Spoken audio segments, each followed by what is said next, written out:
it'll be still a long conversation, but end on this very personal topic. And before we start, I mean, I just want to personally just tell you that, you know, like, I'm very grateful, first of all, that you're willing to, you know, talk about this, and that you're comfortable and again brave to talk about these issues that are very personal, very emotional, and basically it's with hardships in life. And by hardships, just to the audience, I'm talking specifically about personal losses. And in life, obviously it's a process, so everyone loses loved ones. That's a part of life. But there are circumstances which are tragic and much harder to deal with. And the fact that, like I said, I'm repeating myself, but you know, I just want to make it very clear that I appreciate you being able to talk like this, and hope that other people who are listening can find some sort of comfort, or even learn another way of like, you know, healing through what you're going to talk about. And it's something very personal. So just the two personal losses in your life, I don't want to call them losses also, like, you know, but the two stories in your life that if you can just share. Okay, I'm assuming one would be my father, Right. who was shot and killed many years ago. I was a teenager in school, Right. and I mean, it's totally unexpected. You know, I remember I was at home doing my homework, and the news came. One of my cousins was shouting, and I didn't really hear what was going on, but I knew that my father had gone to drop my younger sister off for her tuition. And I thought, so in town there's been some shooting, and you know, but later when we drove out to that area, that spot in Duncan Colony, seeing my father in a pool of blood inside his gypsy, I mean, I saw that with my eyes. And You were how old? and I was a teenager. I think I was around 16. Totally numb. Like I didn't know how to respond to something like that. You know, totally unexpected. And I mean, just we have experienced firsthand, just this violence in our culture. You know, not just my father, but also my uncle, his younger brother. 4 years later, in his own house around midnight, people came and shot him in front of his kids, his wife. And so these are things that we, you know, sometimes we don't even know what to think about these things, to be honest. Maybe other people have a very systematic way of dealing with these things. For me, I'm like, I'm numb when I think about these things. The only thing that I know and I feel I should respond in this way is finding a way to forgive people who have, you know, I would like to say the word murder, murdered my father. Finding a way to forgive them, and it's not easy, but I know it's the right thing to do, and I know it's what Christ did for us, and as a follower of Christ, that's what I should do. And so, just for like, so that the people know, can you just about the situation, because your dad was a politician? Yes, he was in politics. Yes. He was actually he was also the editor of an English weekly. That was a weekly. It was a weekly. Okay. And I know that, you know, some of his writings were maybe out there, like vocal, very and vocal. yes, and I'm sure he ruffled a lot of feathers. I don't even know exactly why he was killed. Like not for a particular like thing that he wrote or something, but so I mean, I know it is political. Political, obviously. It is obviously political. Yes. But exactly why I don't know. Pinpointed reason. But after all this, we even found a note in his briefcase after he was killed, and he had received death threats, and I didn't see the letter, but I saw his letter addressing that, and how he was like basically mentioning how he has received death threats, and so he lived under that thing, and none of us knew what he was going through, but he did what he believed in. He lived his convictions and tried to live out his principles. I like to think of my father as maybe he was the conscience of our society, right? And it was a way of, sadly, tragically, silencing the conscience. A bright light, and a very bright light. I'm sure he was not 100% right on everything, and people can disagree with him. Right. But I think he was a conscience, and I think it is not just our loss, but I think it is and I think I can honestly say this. I actually believe that it was a great loss for the Naga people. Yeah. I 100% agree with that. Not to get so deep into it, but just, I too lost my father at a young age. I was around 18, 19, but 100% totally different circumstances, prolonged illness and all that. Yeah. And for me, that was like, up until then, the most life-defining event that had happened in my life, like in my young life, and it changed me forever. Yeah. And not to say that I became such a good person after that or anything like that, but it's made me who I am today. And like I said, we all lose people in life. That's the process of life. But when it's something that, like you said, you were speechless, you didn't even know how to react.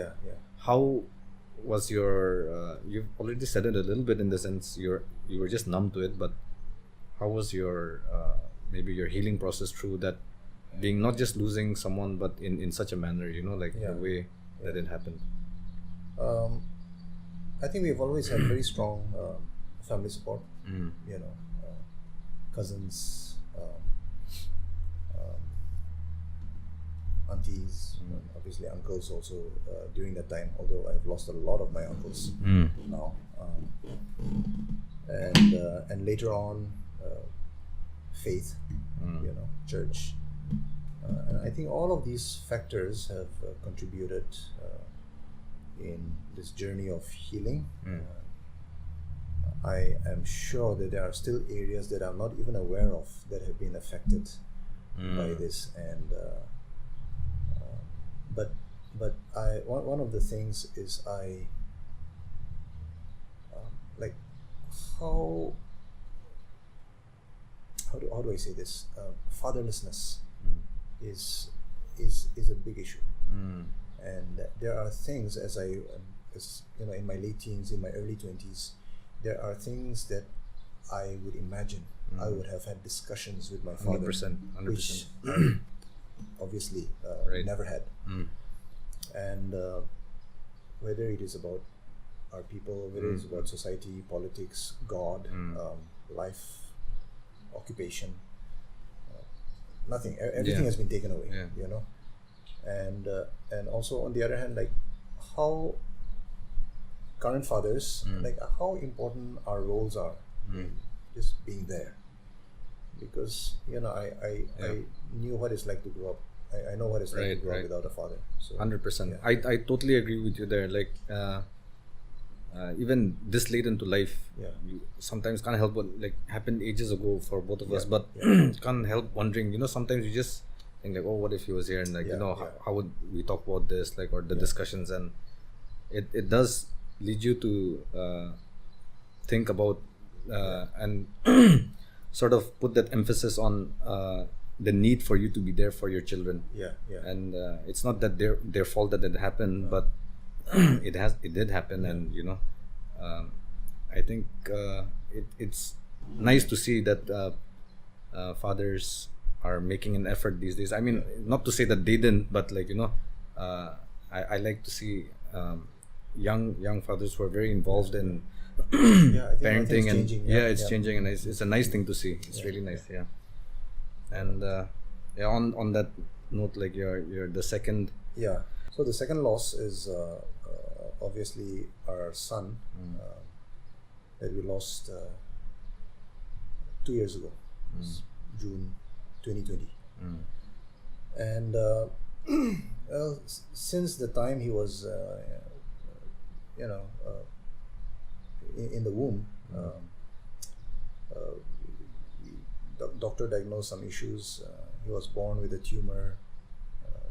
So 2 days old, he had a major surgery, and everything was fine until he was just about to reach his second birthday, and he fell sick, and we didn't know what it was. Doctors did not really diagnose properly what it was, and we found out that it was cancer. So his second birthday, a few days after his second birthday, it was diagnosed. We were in Hyderabad and diagnosed with cancer, and so the whole 2018 was treatment in and out of hospitals, chemotherapy, another major surgery, and he went into remission. So he was absolutely fine after that, very healthy,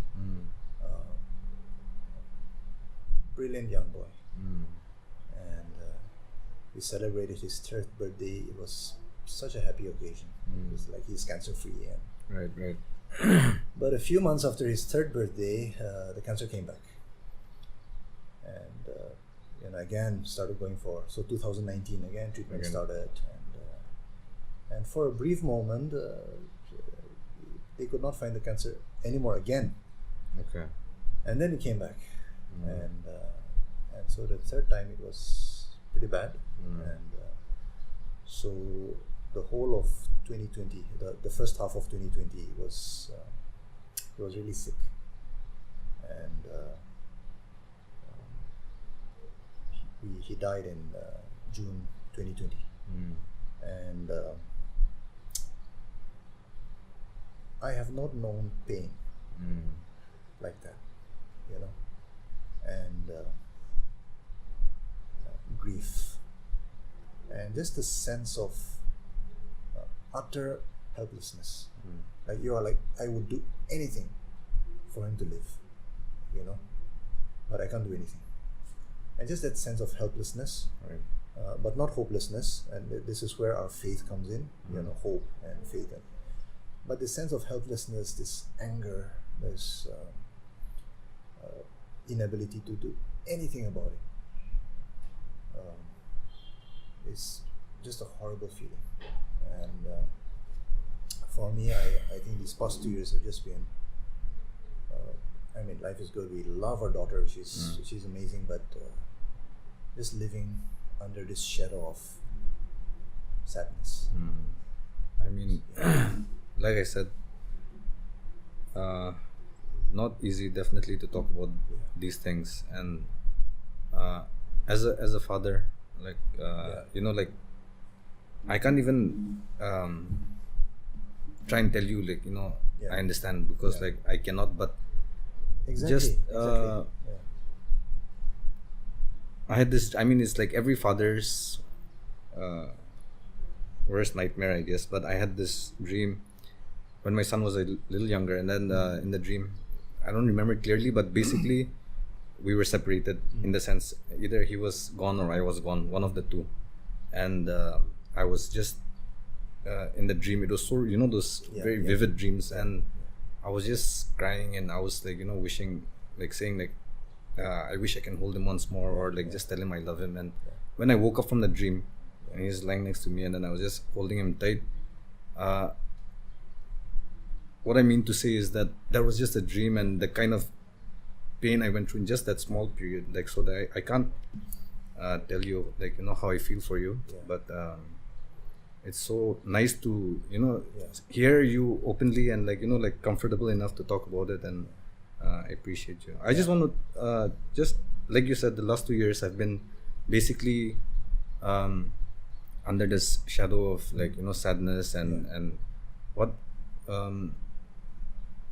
I'm sure like you question God also, like like in the sense like, why is this happening to me? Like what how hard were those times? I mean, I can only. One of my prayers, obviously, a lot of prayers went into, for the healing of our son. And one of my prayers was, God, I saw my father buried. Let me not bury my son. That was my prayer. And like a son should bury his father. And so like he should bury me. I should not bury him. Yeah, a father should never. And we did not see his healing in spite of all kinds of treatment, prayer, fasting, worship, everything. So many churches all over the world, literally people in so many nations praying for him, and we still lost him. And those times are tricky.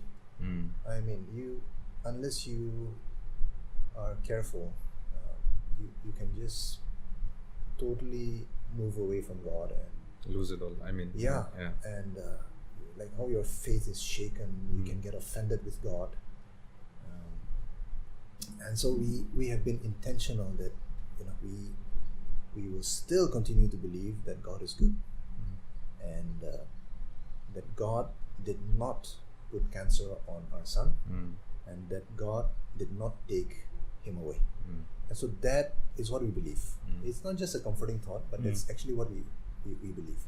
And we believe that when we grieve, God grieves with us. And so this is where the Christian faith really helped me, because I start thinking about God and I think about other religions, and I don't criticize any religion, any religion, but in the Christian faith I find a God who also watched his son die on the cross. And so for me, I look at this God and I say, this is a God who understands me, because he knows what it's like to lose a son. And so this is a God I can worship. This is a God I can trust. And so that has been an anchor for us. And I have made mistakes after, even losing our son. And I don't know how I handled grief well. Some people think I handled it well. Some people may think I didn't do it very well. But that's we just try to live each day. Sometimes we think of him and cry. Sometimes we think of him and laugh. And we just miss him every day of our lives, every single day. But one thing that I think I should say this is, don't tell people it's okay, it's God's will. Like don't say that. It is not comforting, and it is not true. It is God's will.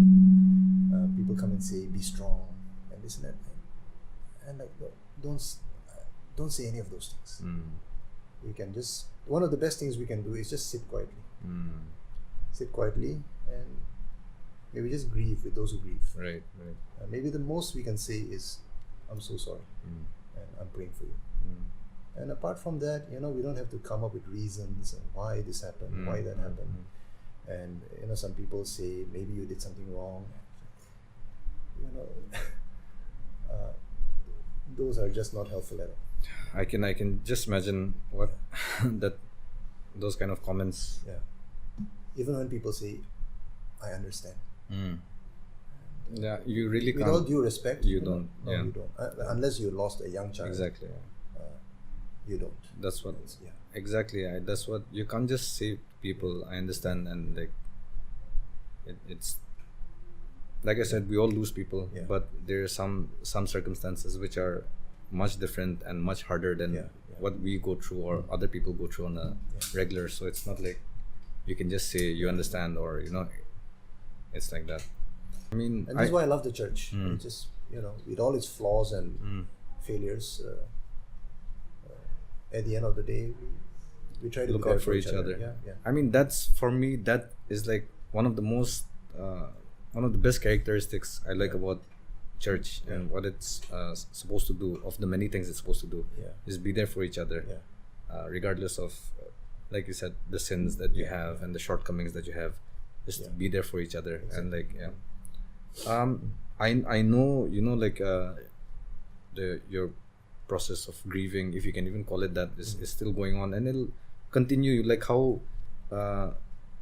I'll just speak on my behalf, but like both losing fathers at an early age, right? Yeah. But in some way or sense, we continue to grieve for them, like not like how it was way back then, but it'll because obviously we'll never forget them. Yeah. They meant so much to us, and I don't mean to say like, you know, like, are you gonna distract yourself with other things to do and all, but how are you, like, you know, taking it? 2 years, it's fresh, I'm sure, like, you know, it it's is very very fresh. like, you know, so how do you still, I don't even know, like, you know, like how to ask this question, but we don't have a roadmap. We take each day as it comes. Right. I think there is not a single day that we don't think of him. of course. But not every day is hard. Mm. You know, some days we just think of him fondly. Yeah. Other days it's very hard. Yeah. It's just Yeah. like you The just break emotional down days. and- Yeah. But there's, you know, to be honest, I don't know how people do it, but for us there is no plan, there is no Right, roadmap. right, You know, right. this is how we're going And then you get better by this. yeah, Yeah. it's, we just take each day as it comes. We do our best to, you know, to just love each other, love people around us, and when we make mistakes, forgive each other, and just appreciate the good things we have No. now. Always living with a hope based on our faith that one day we will see our son again. That's beautiful. Yeah.